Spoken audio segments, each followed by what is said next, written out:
SSC BEd द्वितीय वर्ष शिक्षा शास्त्र का पेपर है विद्यालयीकरण, सामाजिकरण और व्यक्तिकरण। पहचान निर्माण, विद्यालयीकरण, सामाजिकरण और व्यक्तिकरण, यानी बालक अपनी पहचान का निर्माण किस प्रकार करता है, वह अपने आप को किस प्रकार समाज में स्थापित करता है। विद्यालय में जाकर सबसे पहले वो परिवार में रहकर, उसके बाद में विद्यालय में जाकर और उसके बाद में समाज में रहकर अपने आप को स्थापित करना, अपने आप की पहचान निर्माण करना, अपने आप के व्यक्तित्व का निर्माण करना, वह किस प्रकार करता है अपन इस पेपर में देखेंगे। तो सबसे पहली यूनिट है सामाजिकरण की प्रकृति और प्रक्रिया की समझ, जिसके अंदर सबसे पहला हम लेंगे परिवार, यानी परिवार में रहकर बालक अपनी पहचान का निर्माण किस प्रकार कर पाता है। एक सबसे पहले हम देखते हैं कि परिवार में रहकर, यानी ये सब सर्वविदित तथ्य है कि परिवार हर जगह पाया जाता है और यह समूह जीवन के साथ सहवर्ती है। यानी सबसे पहले अपन परिवार की परिभाषा पढ़ेंगे। सबसे पहले अपने को पढ़ना है कि परिवार क्या है, उसके बाद हम ये देखेंगे कि परिवार में किस प्रकार रहा जाता है, परिवार में बालक किस प्रकार अपना व्यक्तित्व का निर्माण करता है। तो सबसे उसके पहले हमें परिवार को समझना आवश्यक है। परिवार क्या है और परिवार की इस समाज में, इस राज्य में और इस देश में क्या स्थिति है।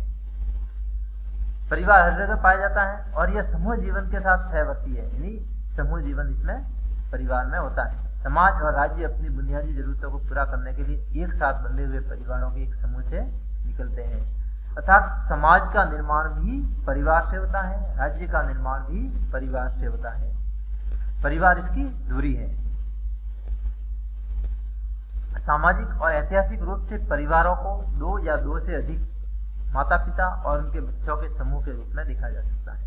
अर्थात परिवार वो है जिसमें माता पिता, बच्चे, और अगर सामूहिक परिवार है तो उसमें उसके दादा दादी भी होते हैं या उसके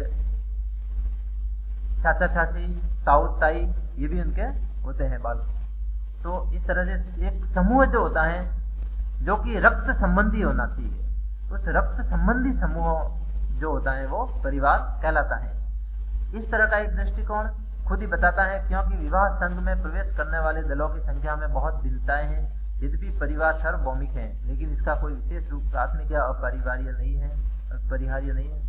अन्य सभी संस्थानों की तरह यह परिवर्तन और संशोधन के लिए एक सामाजिक उत्पाद है। यानी हम देखते हैं कि जैसे ही किसी का विवाह हो जाता है तो वह अपने एक अलग परिवार बसाता है। वैसे परिवार कभी भंग नहीं होता, वह पीढ़ियों से चला आ रहा है और चलता जाएगा, सार्वभौमिक है, कभी भी समाप्त नहीं होता।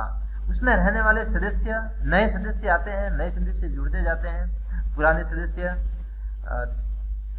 जिसको अपन मृत्यु कह सकते हैं कि अगर पुराने सदस्य की मृत्यु हो जाए तो वो मृत्यु को प्राप्त होते हैं, लेकिन उनकी जगह नए सदस्य, यानी परिवार जो है उसमें सदस्य बदलते रहते हैं, लेकिन परिवार कभी भंग नहीं होता। परिवार सार्वभौमिक है, इसका कोई विशेष रूप से प्राथमिक अपरिहार्य नहीं है।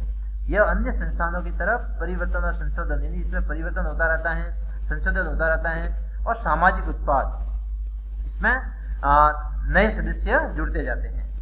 बदलती परिस्थितियों के जवाब में समय समय पर परिवार के विभिन्न रूप सामने आए। प्राचीन काल से हम देखेंगे परिवार के विभिन्न रूप, संयुक्त परिवार, एकल परिवार, इस प्रकार से जो विभिन्न रूप जो हमारे सामने आते हैं। लेकिन वर्तमान समय में विश्व में पितृसत्तात्मक परिवार की व्यवस्था, एकल और पितृसत्तात्मक, वर्तमान समय में इस विश्व में ज्यादातर परिवार एकल हैं और पितृसत्तात्मक हैं, यानी जहाँ पर पिता की सत्ता चलती है। कहीं जनजातियों में हम देखते हैं जहाँ पर मात्र सत्तात्मक परिवार भी पाए जाते हैं, लेकिन ज़्यादातर जो है वो पितृसत्तात्मक परिवार ही होते हैं। और जिस व्यवस्था के तहत संगठित है वह सबसे अधिक प्रचलित संस्था है। ऐसे मारक समूह की मैं कि वह एक संघ और संस्थान दोनों हैं और समाज के जीवन के लिए बहुत ही आवश्यक हैं। परिवार का कार्य, परिवार के क्या क्या कार्य हो सकते हैं, जिसमें हम सबसे पहले देखेंगे, यह एक खुला रहस्य है कि परिवार समाज के जीवन में बहुत ही महत्वपूर्ण भूमिका निभाता है। परिवार मिलकर, विभिन्न परिवार मिलकर समाज बनता है, राज्य बनता है और इनके जीवन में बहुत ही महत्वपूर्ण भूमिका निभाता है। कोई भी अन्य मानव समूह नहीं है जो परिवार से अधिक व्यक्तियों के जीवन पर हावी है। यानी हर व्यक्ति के जीवन पर परिवार हावी है। यह कठिन तथ्य के प्रकाश में है कि यह कठिन तथ्य के यानी यह तथ्य मैकाइवर ने कहा है कि सभी संगठनों में, छोटे या बड़े, किसी भी संगठन हो, सभी संस्थानों में बड़े या छोटे, जो समाज को प्रकट करता है, कोई भी परिवार को इसके समाजशास्त्रीय महत्व की तीव्रता में स्थानांतरित नहीं करता और यह असंख्य तरीकों से समाज के पूरे जीवन को प्रभावित करता है। इसके परिवर्तन पूरे सामाजिक ढांचे के माध्यम से पुनर्जीवित होते हैं। यह अंतहीन भिन्नता में सक्षम है और फिर भी परिवर्तन के माध्यम से एक उल्लेखनीय निरंतरता और विरलता प्रकट करता है। यानी सभी संगठन, जो छोटे हो या बड़े हो, समाज हो या राज्य हो, परिवार उसके अंदर उसको प्रभावित करता है।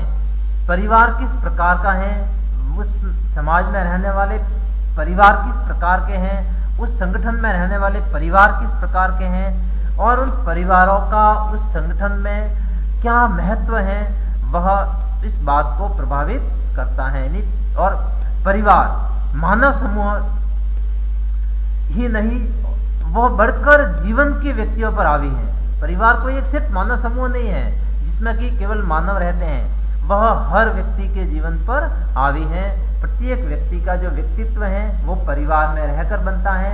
प्रत्येक व्यक्ति का जो सामाजिक जीवन है वो परिवार से ही शुरुआत होती है।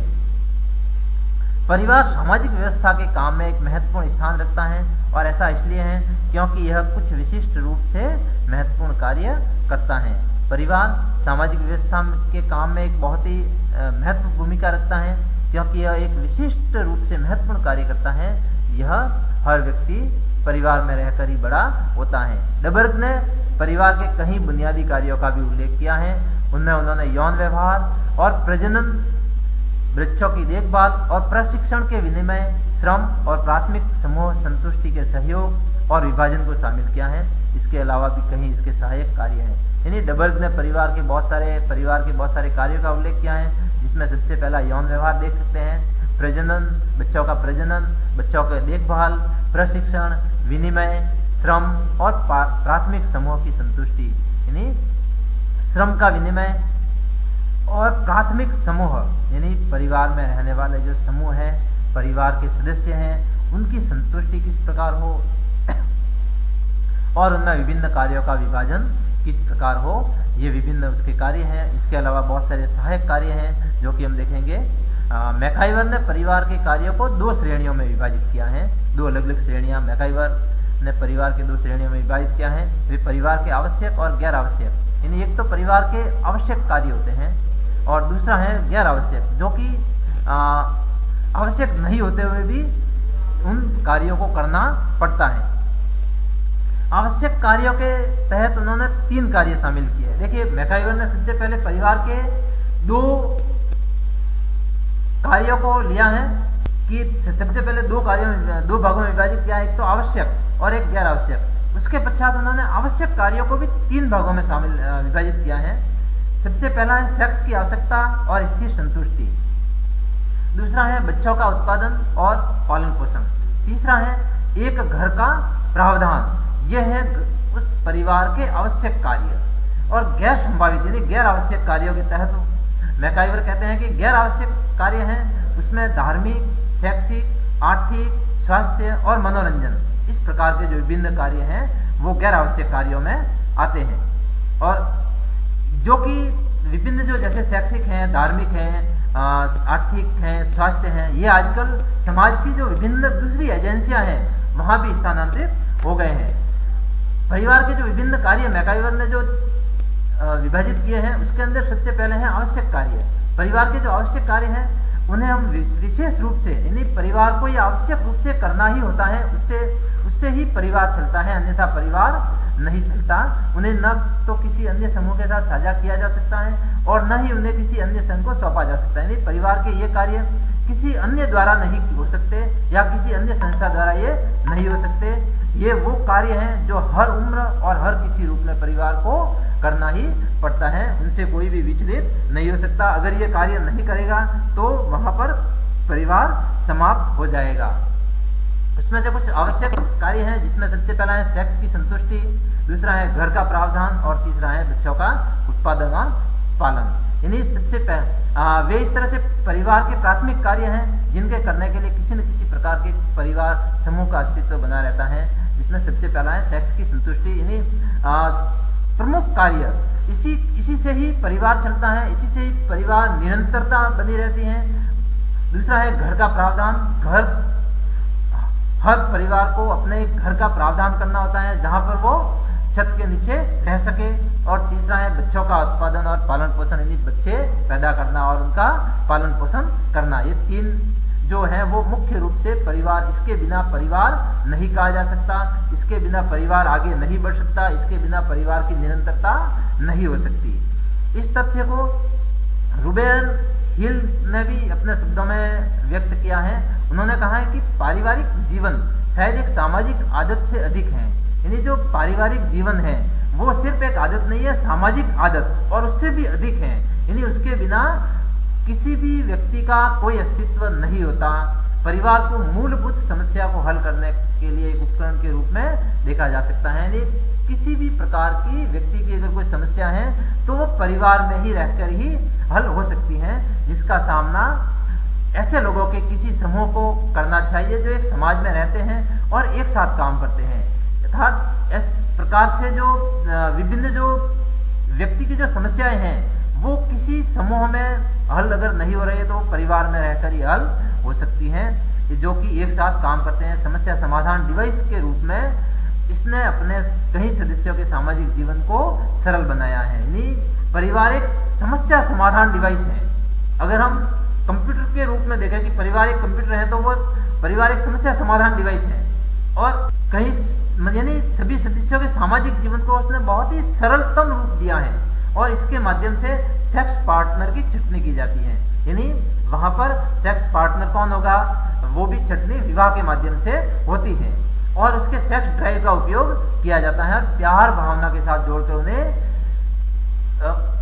उस यूनिट में मिलाया जाता है जिससे बच्चों को पैदा किया जा सके, उसकी देखभाल की जा सकती है और वयस्कता के लिए उसका पालन पोषण किया जाता है। इसके भीतर सभी बुनियादी मौलिक जरूरतों को पूरा किया जाता है और व्यक्तिगत समस्याएं बनने से बचाए रखा जा सकता है, जो अगर छोड़ दिया जाए तो सामूहिक कार्रवाई की मांग कर सकते हैं। यह एक परिवार में रहने के लिए जीवन को सरल बनाता है और यह वयस्कों के साथ साथ बच्चों के लिए भी सच है। स्नेह, अंतरंग, प्रक्रिया, मान्यता, व्यक्तित्व, अभिव्यक्ति, विकास और सुरक्षा की कुछ बुनियादी जरूरतों को परिवार के माध्यम से पूरा किया जा सकता है, जो संतोषजनक रूप से कहीं और नहीं मिल सकते। इन सब के मद्देनजर परिवार के महत्वपूर्ण आवश्यक कार्यों को हम कुछ इस प्रकार भी देख सकते हैं। सबसे पहला है सेक्स की संतुष्टि की आवश्यकता। ये पहला और आवश्यक कार्य है जिसे हर परिवार को करना होता है। सेक्स वृत्ति की संतुष्टि से पुरुष और महिला के बीच जीवन भर की साझेदारी की इच्छा पैदा होती है। सेक्स वृत्ति की संतुष्टि सामान्य व्यक्तित्व बनाता है और यदि सेक्स वृत्ति को दबा दिया जाता है तो व्यक्तित्व में कहीं न कहीं बाधा उत्पन्न होती है, सामाजिक संबंध बाधित हो जाते हैं।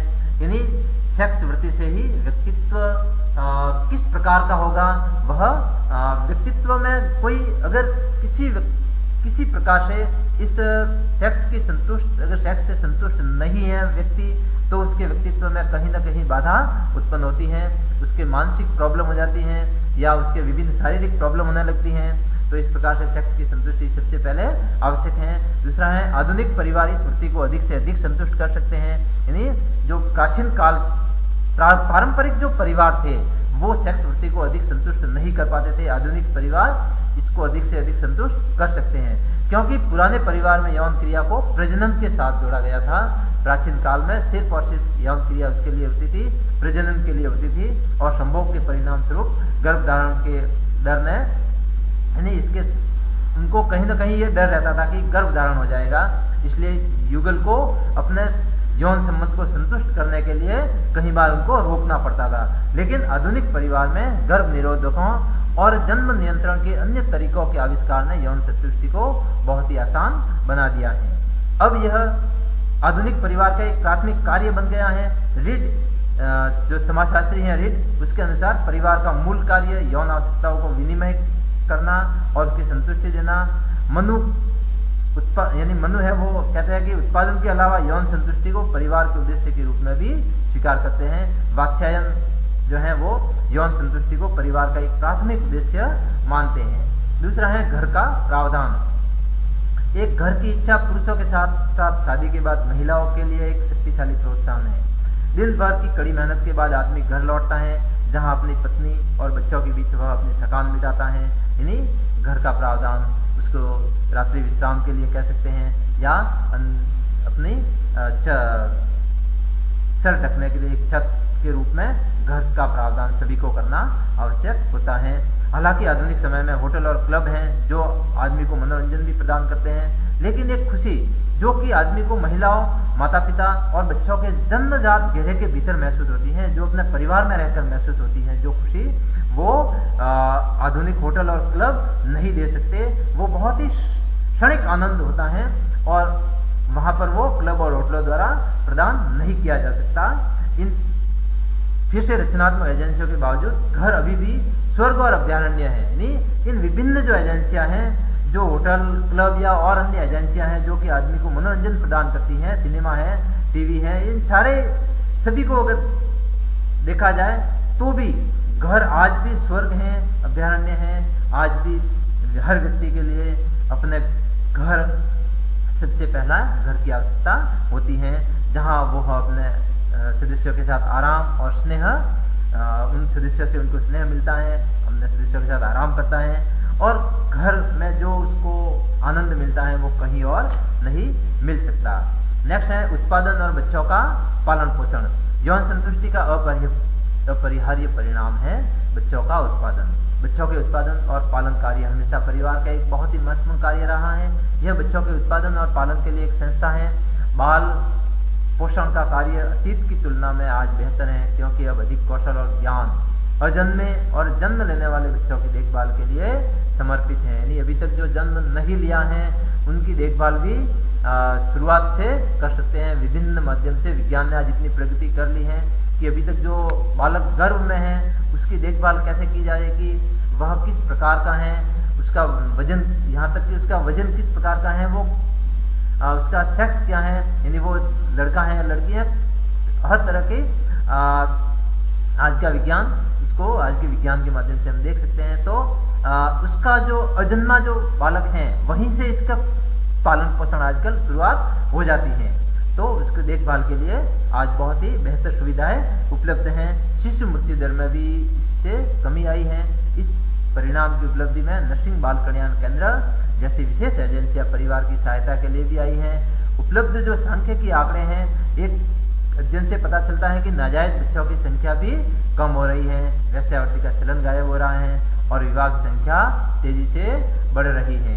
यानी कहीं ना कहीं अब जो बच्चों का उत्पादन और पालन पोषण है वो परिवार के साथ बहुत ही ज़्यादा हो रहा है। यह इस बात का सूचक है कि नस्ल की खरीद का कार्य केवल परिवार के माध्यम से किया जाता है। यानी जो नस्ल है, यानी जो अपनी जो पीढ़ी है वो आगे बढ़ाना है, वो सिर्फ और सिर्फ परिवार के माध्यम से ही किया जा सकता है।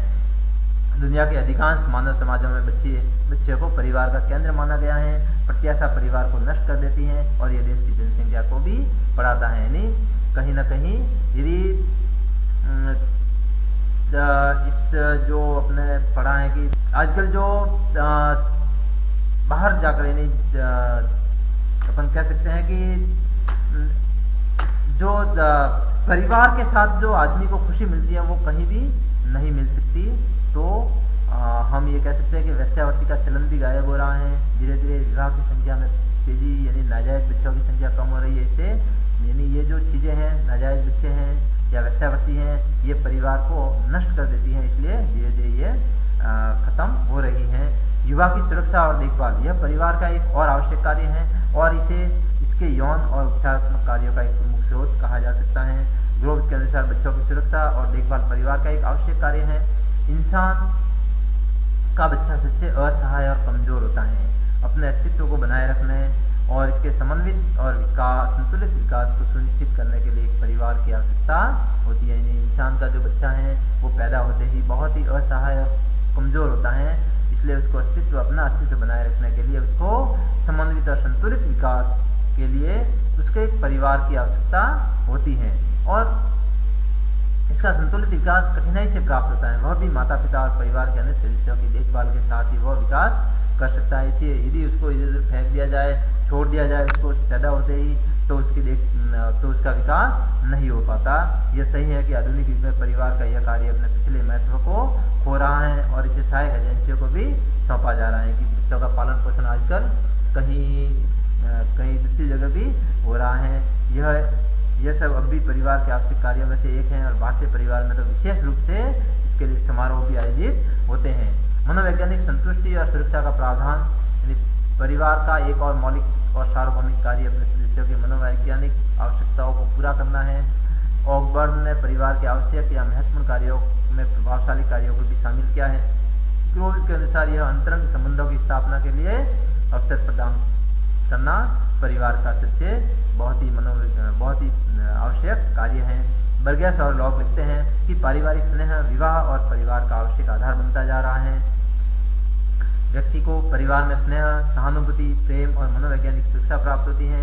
परिवार में स्त्री और पुरुष के बीच संबंध विशेष रूप से शारीरिक नहीं होते। परिवार में स्त्री और पुरुष के बीच के संबंध विशेष रूप से शारीरिक नहीं होते। परिवार में एक साथ काम करने और एक दूसरे के सुख और दुख को साझा करने से पति पत्नी में एक दूसरे के लिए गहरा सहयोग उत्पन्न होता है। पारिवारिक प्रेम के अभाव में व्यक्ति का सर्वांगीण विकास संभव नहीं है। परिवार के पास बच्चे के व्यक्तित्व के विकास के विशेष रूप से खेलने के लिए एक महत्वपूर्ण हिस्सा है। रॉल्फ लिंटल ने लिखा है कि शिशु के समुचित विकास के लिए केवल शारीरिक आवश्यकताओं की संतुष्टि पर्याप्त नहीं है, उसके सर्वांगीण विकास परिवार में रहकर ही हो सकता है। उसका मन यानी उसका दिमाग का विकास परिवार में रहकर ही हो सकता है। दूसरा है परिवार के गैर आवश्यक कार्य। परिवार के गैर आवश्यक कार्य वे हैं जो पारंपरिक समाज में किए जाते हैं, लेकिन ये आधुनिक समय में एक करके पूरा हो रहा है। ये कार्य या तो सहायक एजेंसियों को सौंपे जा रहे हैं या अन्य समूहों के साथ साझा किए जा रहे हैं। वे परिवार के अनन्य कार्य नहीं है, लेकिन फिर भी कुछ समाजों में परिवार किसी न किसी रूप में उनके साथ जुड़ा हुआ है। भारतीय समाज एक ऐसा उदाहरण है जहाँ संशोधनों के बावजूद भी परिवार को सीमित रखा जा रहा है। आवश्यक कार्यों के साथ साथ जो गैर आवश्यक कार्य हैं वो भी परिवार में ही पूरे हो रहे हैं। गैर आवश्यक कार्यों में सबसे पहले परिवार एक आर्थिक इकाई के रूप में, यानी परिवार का एक बहुत ही महत्वपूर्ण गैर आवश्यक कार्य है आर्थिक इकाई के रूप में कार्य करना। पारंपरिक परिवार में उपभोग का अधिकांश सामान घर में ही बनाया जाता था। परिवार के सभी सदस्य पारिवारिक व्यवसाय में व्यस्त थे। प्राचीन हिंदू संयुक्त परिवार इस प्रकार की म्यूचुअल इंश्योरेंस सोसाइटी के रूप में सेवा यानी एक साथ रहकर उत्पादन करते थे। यह उत्पादन की एक इकाई और आर्थिक गतिविधियों का यानी एक परिवार में चाहे वो कोई भी काम हो, वो चाहे लकड़ी का हो, वो चाहे चमड़े का हो, वो चाहे फूल का हो, वो चाहे किसी अन्य तरीका का कृषि का कार्य हो, सभी परिवार के सदस्य मिलकर उसको करते थे। सारे परिवार के सदस्य उसमें इन्वॉल्व होते थे, सभी मिलकर वो काम करते थे और एक म्यूचुअल इंश्योरेंस सोसाइटी यानी एक सामूहिक रूप से उस व्यवसाय के माध्यम से उस धनार्जन करते थे, यानी वो एक आर्थिक इकाई होती थी। हालांकि वर्तमान समय में एक आर्थिक इकाई के रूप में परिवार का महत्व कम हो गया है, क्योंकि इसकी अधिकांश आर्थिक गतिविधियों कुछ बाहरी एजेंसियों ने संभाल लिया है। आधुनिक परिवार के ये सदस्य एक साथ काम नहीं करते, जैसा कि उन्होंने पुराने परिवार में किया था। यानी आधुनिक जो परिवार हैं वहाँ के सदस्य सभी का देखिए, आजकल के परिवार में बहुत ही कम ऐसे परिवार हैं जहाँ पर सभी मिलकर किसी एक कार्य को पूरा करते हैं। लेकिन आधुनिक परिवार में आज पिता अलग काम करता है, पुत्र अलग काम करता है, उसकी पुत्री अलग काम करती है, उसकी माता अलग काम करती है, यानी सभी अलग अलग कामों में व्यस्त हैं। अपने अपने काम सभी देखते हैं, किसी एक उत्पादन इकाई में वो काम नहीं करते। यदि पिता दुकान संभाल रहा है, माता घर संभाल रही है, बेटा कहीं नौकरी कर रहा है, बेटी कहीं और जॉब कर रही है, और नौकरी कर रही है, यानी कहीं ना कहीं सभी अलग अलग जगह काम करते हैं, वे अलग अलग गतिविधियों में लगे हुए हैं। इसके अलावा परिवार उत्पादन की इकाई भी नहीं रह गया है, क्योंकि उपभोग के लिए अधिकांश सामान यहाँ तक कि बाजार से तैयार खाद्य पदार्थ भी खरीदे जा रहे हैं। आजकल तो खाद्य पदार्थ भी बाजार से खरीदे जाते हैं, इसलिए यह एक उत्पादन की इकाई भी आजकल नहीं रह गया, लेकिन फिर भी अभी तक चल रहा है। लेकिन आर्थिक इकाई के रूप में परिवार इन सभी बदलावों के साथ एक निष्क्रिय निकाय के लिए कम नहीं हुआ है। यह कहना है कि पुराने पैटर्न को नष्ट नहीं किया गया है, केवल इसे बदल दिया गया है। परिवार में एक या दूसरे पैसे को अभी तक एक अलग तरह के और अलग माहौल में किया जाता है। पश्चिम में परिवार एक आर्थिक इकाई के रूप में अपनी भूमिका को बहुत अधिक खो सकता है, लेकिन भारत में अभी भी कुछ हद तक पारंपरिक समारोह जारी है। भारत में अभी तक भी सभी जो परिवार के सदस्य हैं वो मिलकर एक साथ काम करते हैं। एक साथ काम अगर वो नहीं करते तो उनकी जो आर्थिक गतिविधियां हैं वो एक साथ होती हैं, उसमें अर्थ संबंधी जितनी भी जो आवश्यकताएं हैं वो सभी एक साथ ही पूरी होती हैं। नेक्स्ट है धार्मिक गतिविधियों का केंद्र। एक और गैर जरूरी कार्य जिसे परिवार करता है वह एक धार्मिक चरित्र है। यह उन बच्चों के धार्मिक प्रशिक्षण का केंद्र है जो अपने माता पिता के विभिन्न धार्मिक गुणों को सीखते हैं। पुराने परिवार में विभिन्न धार्मिक प्रथाओं जैसे मूर्ति पूजा, यज्ञ, धार्मिक प्रचलन और पंडितों द्वारा उपदेश दिए गए थे, जिसमें भारत के नए बच्चों का धार्मिक दृष्टिकोण बना।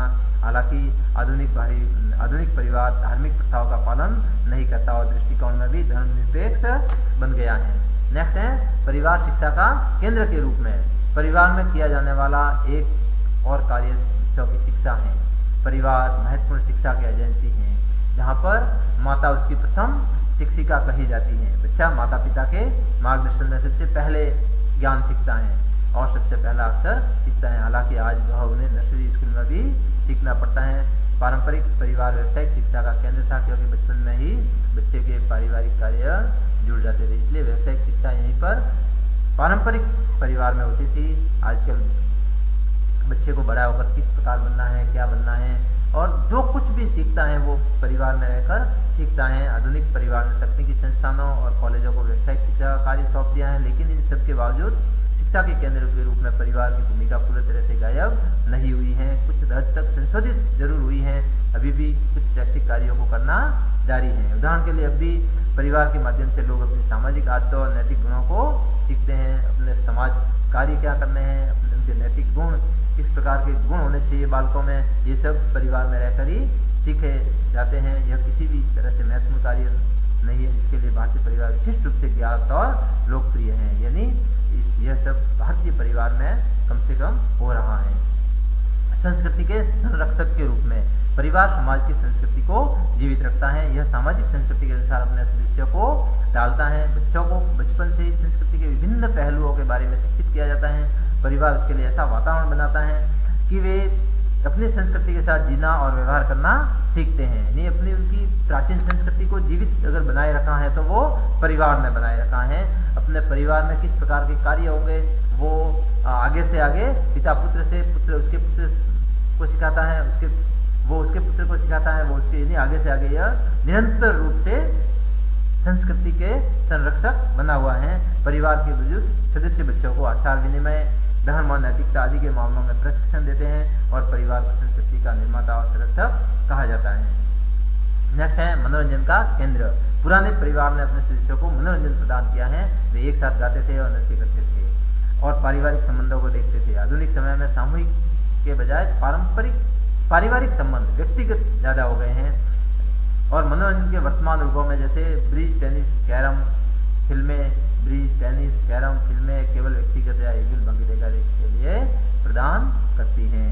तो कुछ इस तरह से आजकल जो मनोरंजन है व्यक्तिगत हो गए हैं, पारिवारिक कम रह गए हैं, व्यक्तिगत हो गए हैं। यदि कहीं सिनेमा में जाना है, ज़्यादा से ज़्यादा पति पत्नी जाते हैं या उनके बच्चों के साथ लेके जा सकते हैं।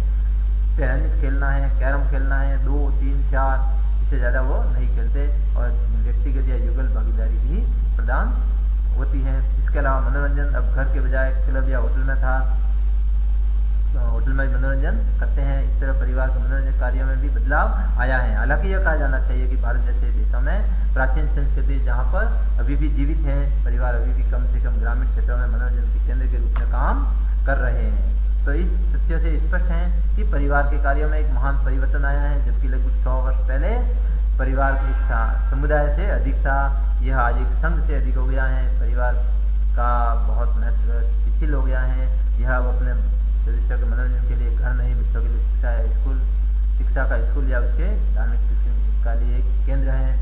कई पारिवारिक कर्तव्य जो माता पिता द्वारा निष्पादित किए जाते थे अब बाहरी एजेंसियों को स्थानांतरित कर दिए गए हैं। यह आधुनिक परिवार के कार्य अपनी संख्या और सीमा दोनों बहुत ही सीमित रह गए हैं, यहाँ तक कि खरीद के कार्यों को भी झटका लगा है। बेशक आधुनिक परिवार द्वारा सेक्स की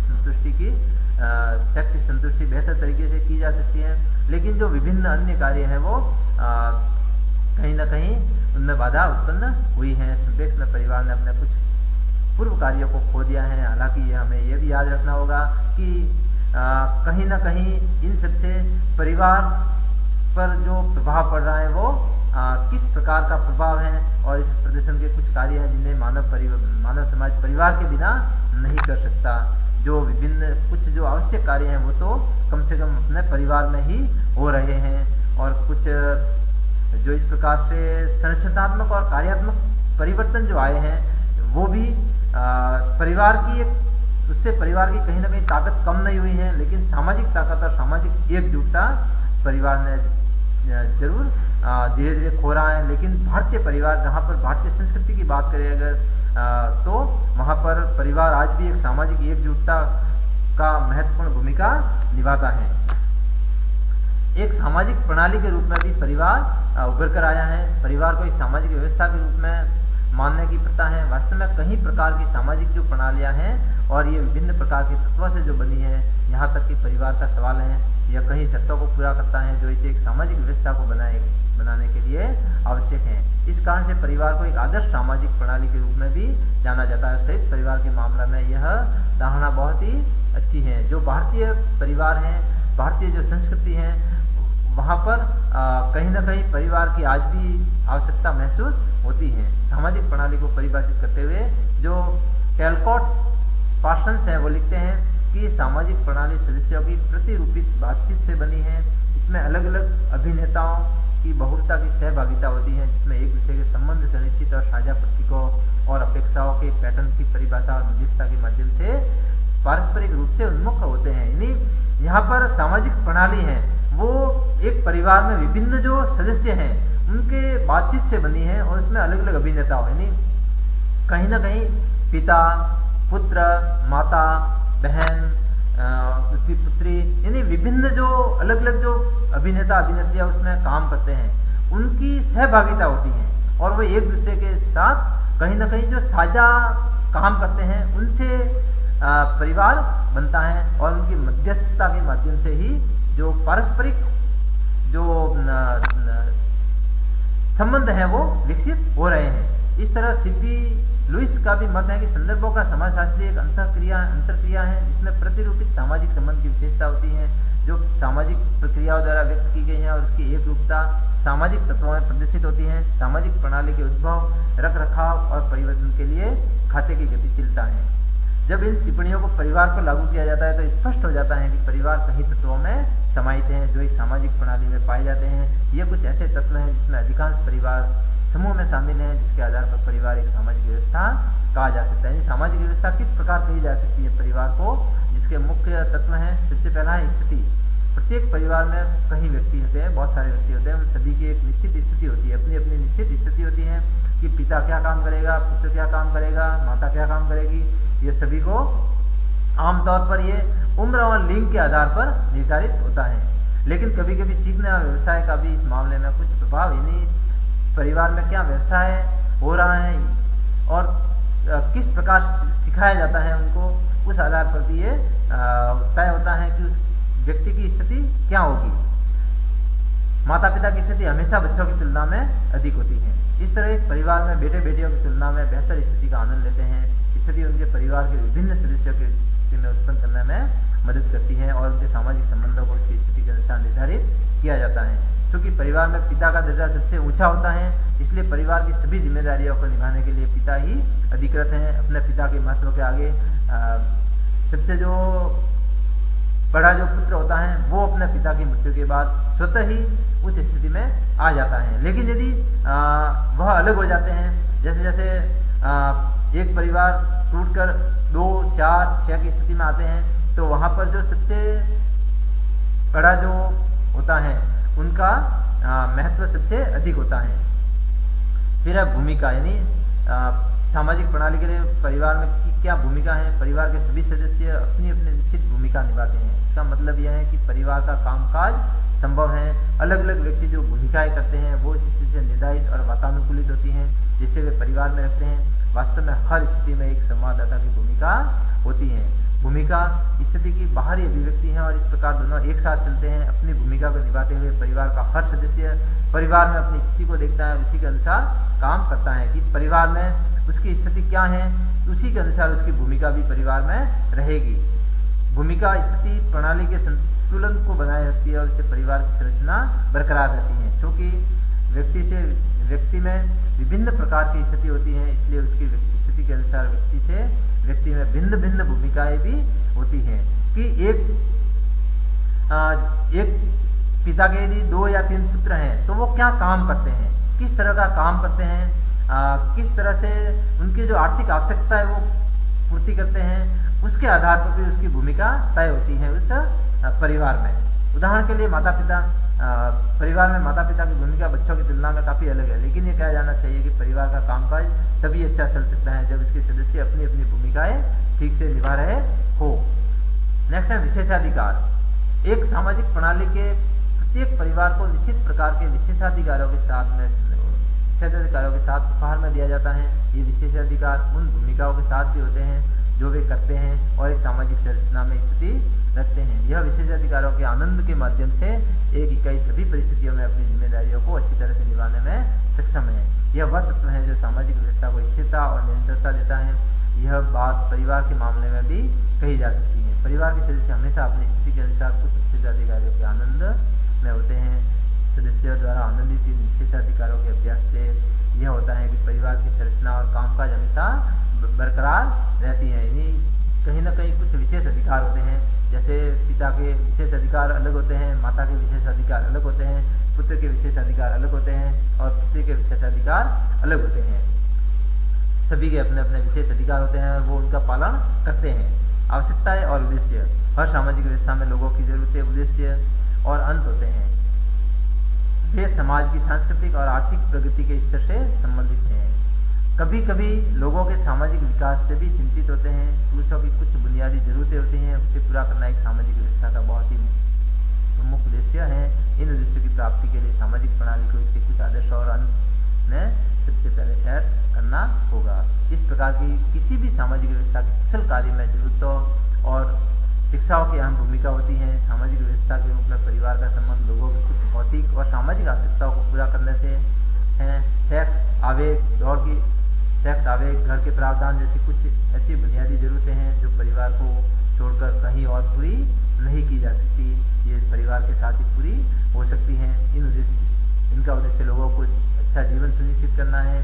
ये सही है कि आधुनिक समय में परिवार के कई कार्यों कुछ अन्य संघों द्वारा भी संभाला गया है, लेकिन सभी तरह की कुछ प्राथमिक कार्य हैं जो सभ्य समाजों में परिवार में ही किए जाते हैं। कुछ प्रतिबंध भी होते हैं। सामाजिक मूल्यों और आदर्शों द्वारा निर्धारित प्रतिबंध मानव आचरण के क्षेत्र में महत्वपूर्ण भूमिका निभाते हैं। यानी हर व्यक्ति पर कुछ न कुछ प्रतिबंध अवश्य होते हैं कि किस प्रकार के काम उसको नहीं करने चाहिए। सामाजिक प्रतिबंध व्यक्तियों के कुछ कार्यकलापों और व्यवहार में क्या सही है और क्या गलत है के बीच में अंतर करते हैं। समाज अपने सदस्यों को कुछ चीजें करने की अनुमति देता है, उन्हें दूसरों को, लेकिन वहीं जो एक व्यक्ति को अगर अनुमति मिलती है तो ये जरूरी नहीं कि वो दूसरे व्यक्ति को भी अनुमति उस काम की मिले। यानी समाज अपने सदस्यों को कुछ चीजें करने की अनुमति देता है और दूसरों को उन्हें करने से मना करता है। इस तरह अपने सदस्यों के सामान्य आचरण के लिए एक मानक निर्धारित होता है। सदस्यों को केवल उन चीजों को करने की अनुमति है जो सामाजिक व्यवस्था के जीवन और स्थिरता के लिए फायदेमंद है।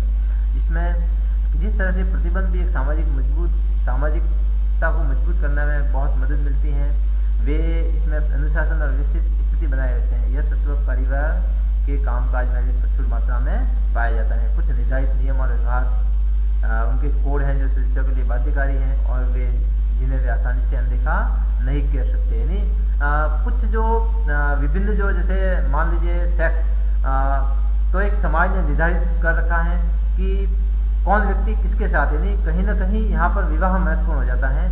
जिसके साथ उसका विवाह हो जाता है उसके साथ वो अपना जो सेक्स पार्टनर है उसी के साथ वो यह काम कर सकता है। तो इस प्रकार से कुछ विशेष प्रतिबंध भी होते हैं। जैसे बच्चे 18 वर्ष की उम्र से, यदि 18 वर्ष की उम्र से कम है तो वे काम नहीं कर सकते, तो ये विशेष प्रतिबंध हैं। लेकिन जैसे ही 18 वर्ष से बड़े हो जाते हैं, 21 वर्ष से बड़े हो जाते हैं, तो वहाँ पर उनको एक विवाह के बंधन में बांधने के बाद में ही, यानी एक समाज की एक मौन स्वीकृति उनको मिल जाती है। तो इस प्रकार के कुछ प्रतिबंध हरेक पर लागू होते हैं। इस प्रकार का एक सामाजिक व्यवस्था के रूप में परिवार काफ़ी हद तक अपने जीवन और नियमों पर सेट है।